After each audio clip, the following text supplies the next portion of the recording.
Red Dead Redemption did a really good job showing you what bounty hunters in the Wild West were like, but they didn't tell you everything. So I'm gonna explain to you what it was like to be a bounty hunter during the... If you ever riff with people wanna bust, break out before you get bum rushed. Down to the Wild West. When I roll. First off, the term bounty hunter didn't come around until the 1950s. Most bounty hunters during this time were your average lawmen or people who were hired by detective agencies or banks. Norman A. Fox was an American writer who specialized in Western stories. He was also the first person to use the term bounty hunter the way that we do today. If you thought being a bounty hunter in the Wild West could be a full-time job, you were sadly mistaken. The average bounty was $100 or less. You had to have a day job. Not only that, but you had to risk life and limb to achieve something where the payoff wasn't even promised. Sometimes you didn't get paid.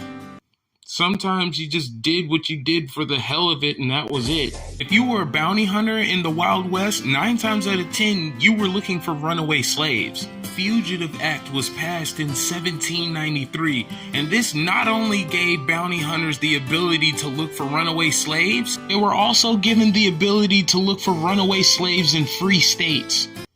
Yeah, all the bounty hunter had to do was just show proof to a judge that you were a slave, and that was it.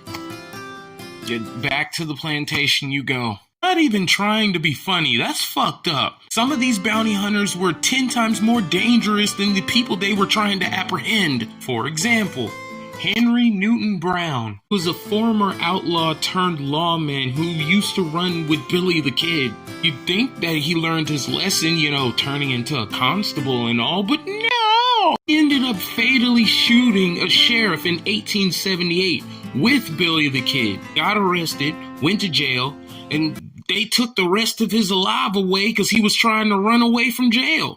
Another example, Tom Horn. He was hired by the Pinkerton Detective Agency, but not for very long. After that, he was a gun for hire who was known to have 12 goddamn bodies under his belt.